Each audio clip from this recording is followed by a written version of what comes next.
As we reported earlier, the American Civil Liberties Union says the Trump administration has continued to separate migrant children from their parents at the southwest U.S. border. Amna Nawaz has our report.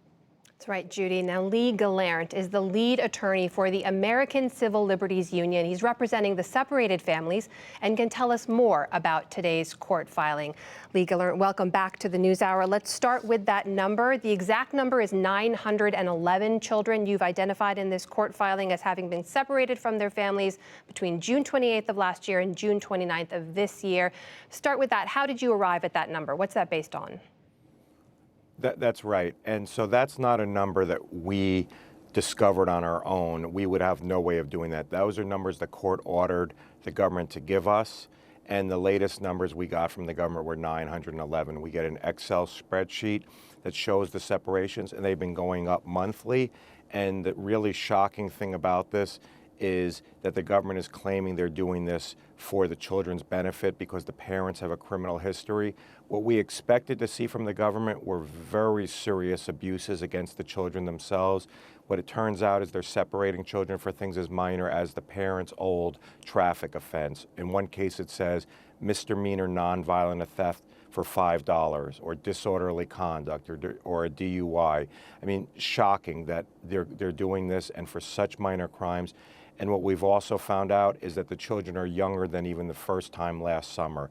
Little babies and toddlers are being separated on the pretext that the parents are a danger to them. So I want to dig into those a little bit more, Lee, but let's start with what the acting Secretary of Homeland Security has said in public. He has testified that, of course, separations do continue, but only in extraordinarily rare circumstances and only, as you mentioned, when it is in the best interest of the child, when the child is in some way at risk. And we know that there are cases out there. I have seen them myself, well-documented cases of child smuggling or abuse or neglect. How many of those 911 cases would you say fall under that category?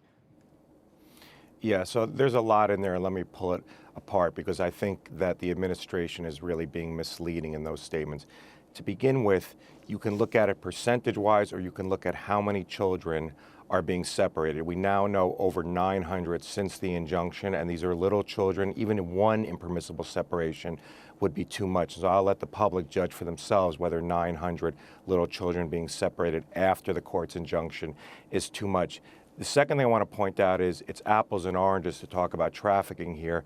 These are cases where the government admits it's the parent but says we still need to separate because of danger. Yet when we look at the government's reasons, we're seeing things like traffic offenses, misdemeanor thefts, disorderly conduct.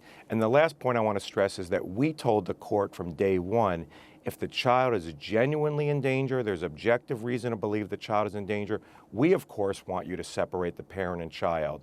That's not what's going on. We've had independent experts look at these cases and say at most there's a handful of cases that might warrant further investigation, that overwhelmingly these are cases that should never even been considered for separation. I mean, we don't separate a parent and child because the parent has a disorderly conduct offense in the past. Imagine how many American parents would lose their children if those are the kind of offenses that would warrant you losing your child. But I want to pick up on what you said there about a handful of cases, you say, based on the experts who've reviewed them, think that those could have been in the best interest of the child. And just overall, for some context, those 911 separations happened at the same time that over 430,000 people crossed the southern border. That's just for some context. Tell me, though, what we know about those children. How many of them are still in U.S. government custody? How many of them have been reunited with families? Do we know?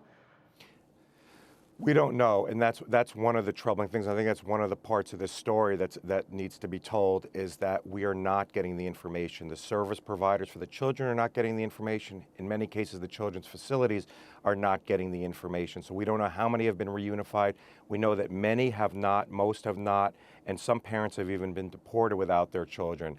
So what we are going to be asking the court for is to clarify the standards by which you can separate a child, and also that there be more information flow, because we need to know when these separations occur, where the parent is.